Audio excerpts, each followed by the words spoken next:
Hey all, Pastor Rick here with another Blair Road United Methodist Church Thoughtful Thursday moment. Thanks for joining us today. I often say that I like hearing people's stories because I truly believe that if you want to get to know someone, not just know about them, you need to know their story. You need to know all the ins and outs and all the details. Well, the same is true for God. If we want to know God, not just know about God, then we need to know God's story. We need to know the ins and outs and all the details of God's story found in the Bible. And the Bible isn't just a bunch of individual stories, poems, lists, and letters compiled over thousands of years. The Bible is one whole story about how and when and where God comes to find us. And it's also a story about our reaction to how and when and where God comes to find us. Sometimes we do okay, other times we don't.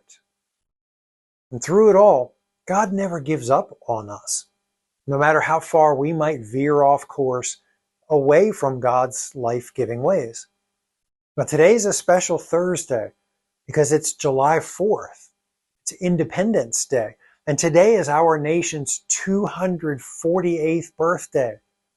And we celebrate our independence from British rule in lots of different ways. My favorite being fireworks. And just like each of us, our nation also has a story. And parts of it are life-affirming, while other parts reveal the life-taking aspects of our humanity.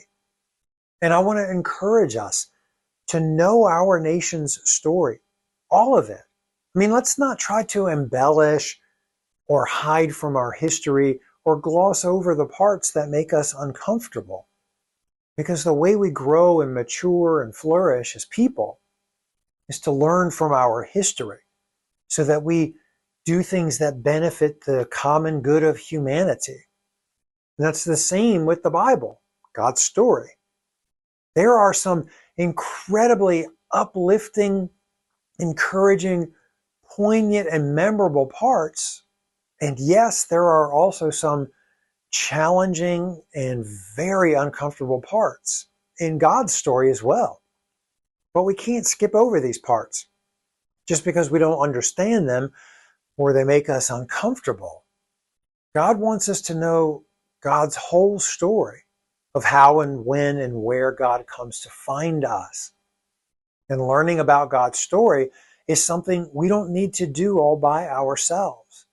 Yes, we read and study the Bible on our own so that we can know God and grow in our relationship with God. But the Bible really comes alive when we read it and study it together so that we can get different perspectives and see how the Bible impacts people in different ways. It's fascinating to see how God's story works its way into people's life stories. And so I want to encourage you to join us here at Blair Road United Methodist Church this Sunday in person, either at our 8:45 traditional worship service or our 11:11 contemporary service. If you do, you'll hear how God's story weaves its way throughout our lives and how it impacts and shapes us. And if you can't be here in person, you can join us via our live stream on our Facebook page or YouTube channel. Thanks again for tuning in, and we'll see you next time for another Thoughtful Thursday moment.